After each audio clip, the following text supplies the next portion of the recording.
The general schedule is the predominant pay scale within the United States Civil Service. The GS includes the majority of white-collar personnel positions. As of September 2004, 71% of federal civilian employees were paid under the GS, with the remaining 29% were paid under other systems such as the federal wage system, the senior executive service and the executive schedule for high-ranking federal employees, and other unique pay schedules used by some agencies such as the United States Securities and Exchange Commission and the Foreign Service. Starting in 2009, some federal employees were also paid under pay bands. History: the GS was enacted into law by the Classification Act of 1949, which replaced a similar act of the same name enacted in 1923. The GS is now codified as part of Chapter 53 of Title V of the United States Code sections 5331 to 5338. The intent of the GS is to keep federal salaries equitable among various occupations and between men and women.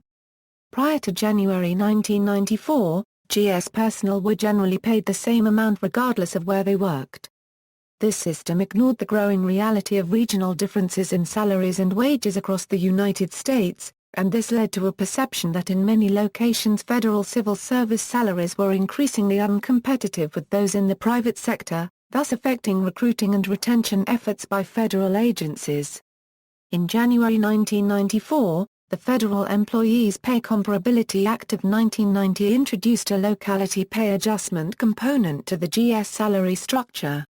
Both Republican and Democratic administrations have complained about the methodology used to compute locality adjustments and the projected cost of closing the pay gap between federal salaries and those in the private sector.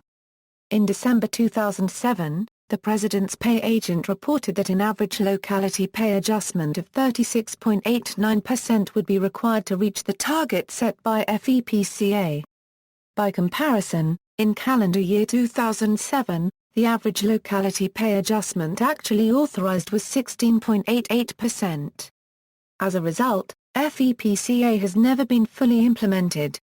Administration: the Office of Personnel Management administers the GS pay schedule on behalf of other federal agencies.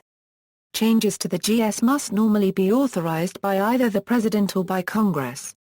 Normally, the President directs annual across-the-board pay adjustments at the beginning of a calendar year after Congress has passed the annual appropriations legislation for the federal government.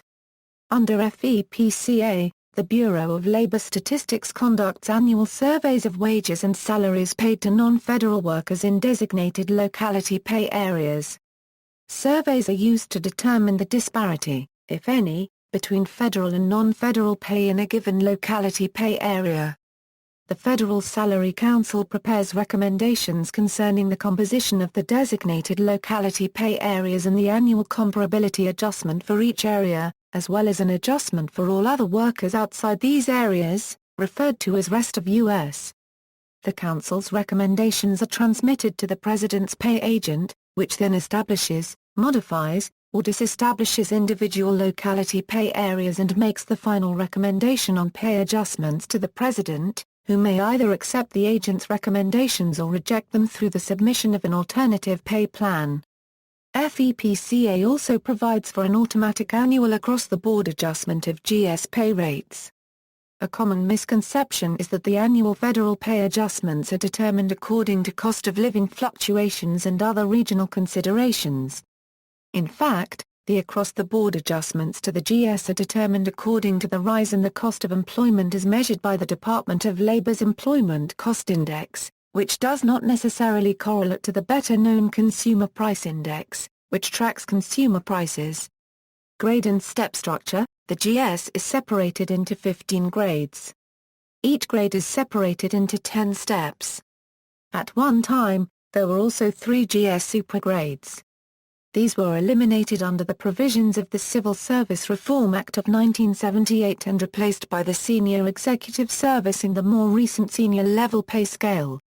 Most positions in the competitive service are paid according to the GS. In addition, many positions in the accepted service use the GS as a basis for setting pay rates. Some positions in the accepted service use the grade designated GG. For example, GG12, or GG13. The GG pay rates are generally identical to published GS pay rates.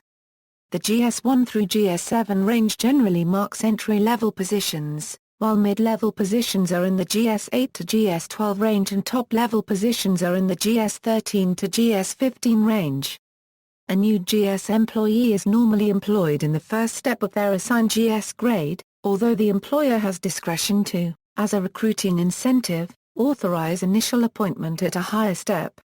In most professional occupations, entry to mid-level positions are classified at 2 grade intervals, that is, an employee would advance from GS5 to GS7, then to GS9 and finally to GS11, skipping grades 6, 8 and 10. Advancement between steps within the same grade, permanent employees below step 10 in their grade normally earn step increases after serving a prescribed period of service in at least a satisfactory manner. The normal progression is 52 weeks between steps 1 to 2, 2 to 3, and 3 to 4, then 104 weeks between steps 4 to 5, 5 to 6, and 6 to 7, and finally 156 weeks between steps 7 to 8, 8 to 9, and 9 to 10. However, an employee can be rewarded for outstanding work performance via a quality step increase, which advances the employee 1 step within grade regardless of time at the previous step. Will shorten the overall time for an employee to reach the final step within a grade.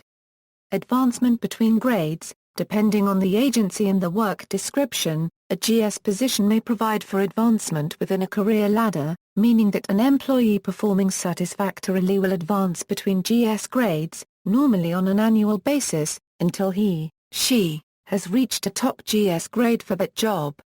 Advancement beyond the top grade would be subject to competitive selection.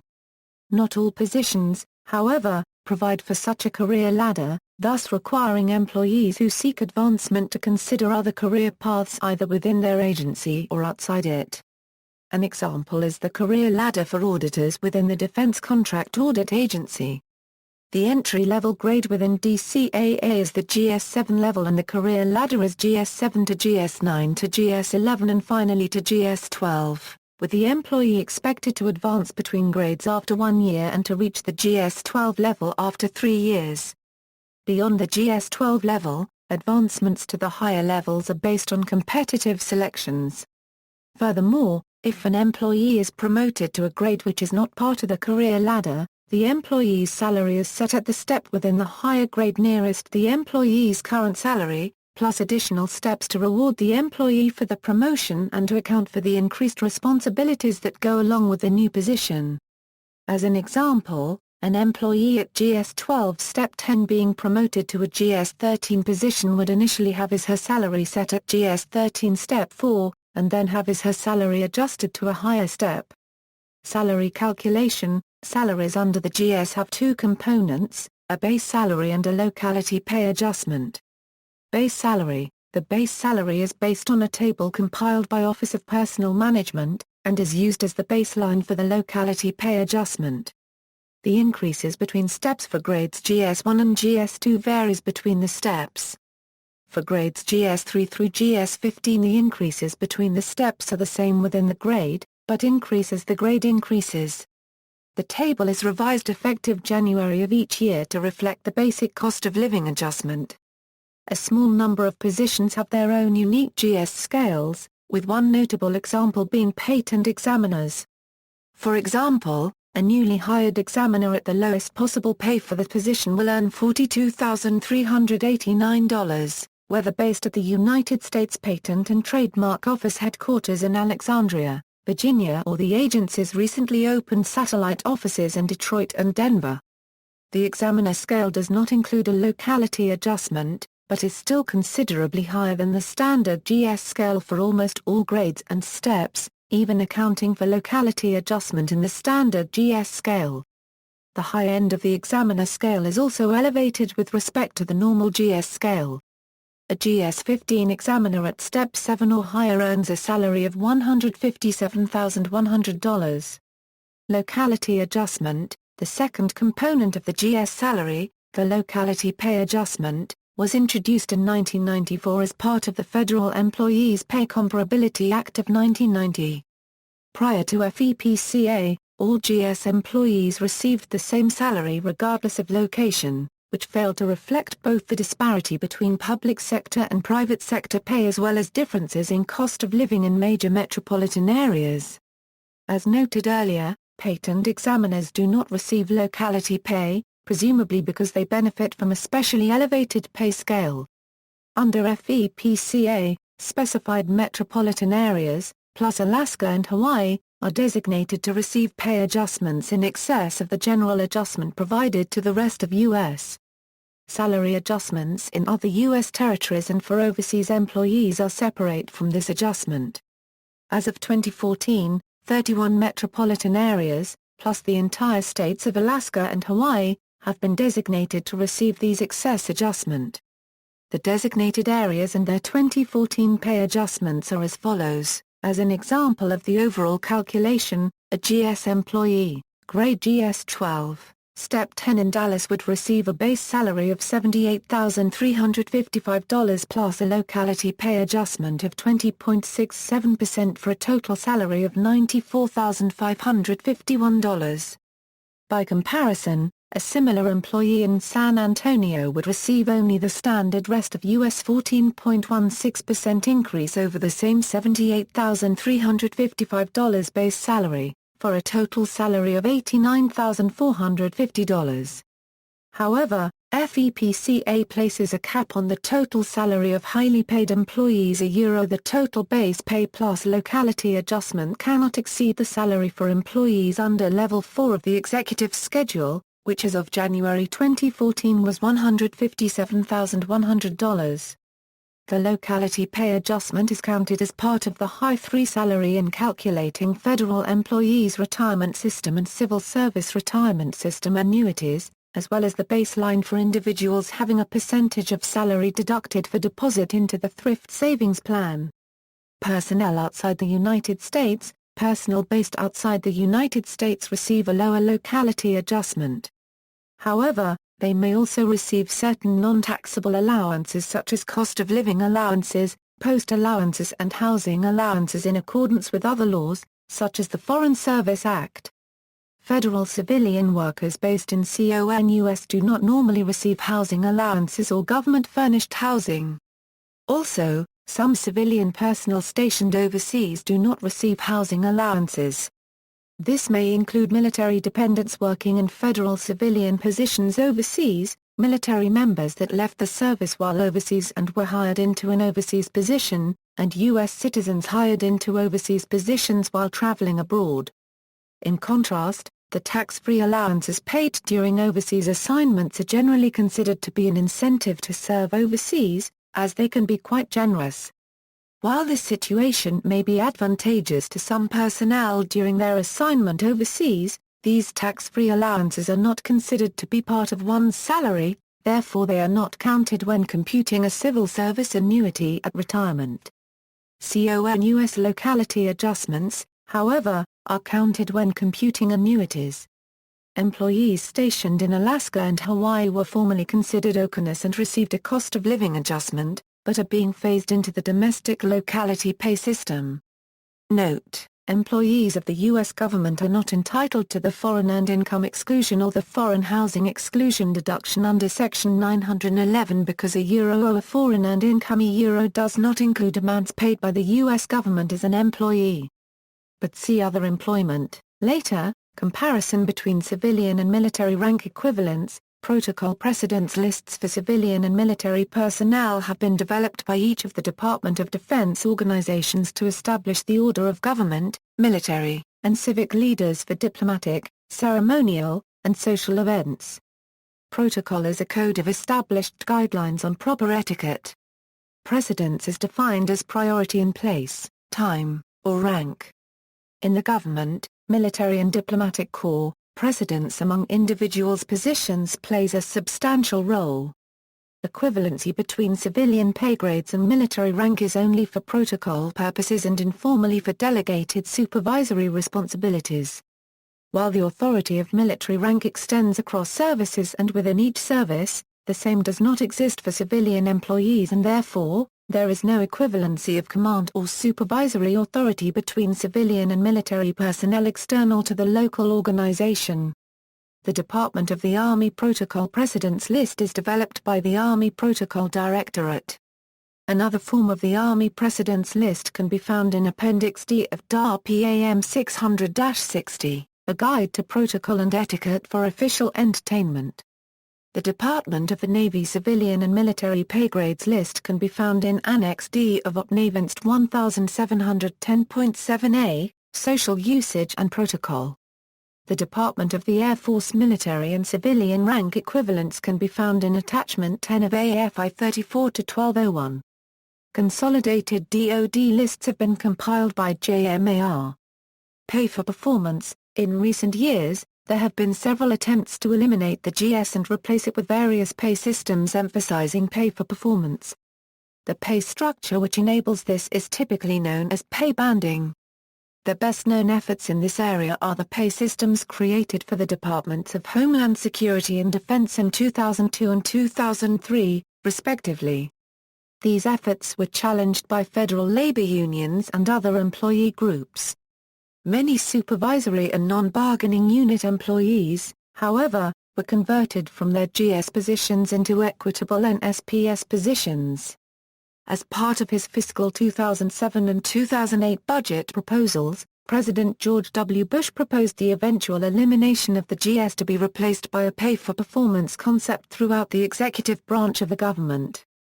The Office of Management and Budget prepared draft legislation, known as the Working for America Act, but as of January 2008 Congress has not implemented the proposal. President Barack Obama signed the legislation repealing the NSPS system on October 29, 2009. Under the terms of the 2010 Defense Authorization Act, Public Law 111-84, all employees under NSPS must be converted back to their previous pay system not later than January 1, 2012. The law also mandates that no employees lose pay as a result of this conversion. In order to ensure this, a set of conversion rules has been developed. In most cases, if an employee's current NSPS salary falls between two step levels of the GS grade to which their position is classified, their salary will be increased to the higher step. Employees whose salary was increased beyond the GS Step 10 amount while under NSPS will be placed on retained pay, meaning they will receive 50% of the annual cost of living increase until the GS table catches up to the level of salary they are earning. List of other pay scale terms: AD, Administratively Determined Drive, Demonstration Air Force Scientist and Engineer, ES, Executive Schedule, FO, Foreign Service, FE, Federal Aviation Administration, GG, General Schedule, Accepted Service, GM, GL, GP, GR, E. GCWWWOPMGOVGSSGPDF and WWWOPMGOVPAY Plans ASP, IA, Defense Civilian Intelligence Personnel Systema Euro used by the Navy and others. External link, NF, Non-Appropriated Fund, NY, Corporation for National and Community Service http, www.nationalservice.gov, SV, Department of Homeland Security Accepted Service, VN, Federal Medical Careers, WG, Wage Grade, Y, formerly used for Department of Defense Civil Service jobs. 3. There are 4 career groups: Standard YA, AB, YC, YP, Scientific and Engineering, YD, YE, YF, Medical, YG, YH, YE, YJ, Investigative and Protective Services, YK, YL, YM, YN, Z, National Institute of Standards and Technologies Alternative. Personal Management System, References. Army Regulation 570-4, PA 39 Euro 40. External links. Current GS pay scale contains up-to-date information on GS pay scales and general schedule grade levels along with quick links to OPM and other resources pertinent to GS pay scales. General schedule qualifications contains information on how general schedule grade levels intersect with qualifying education levels. 2010 schedule from federal job site contains information on how general schedule grade levels are increased based on locality pay percentage.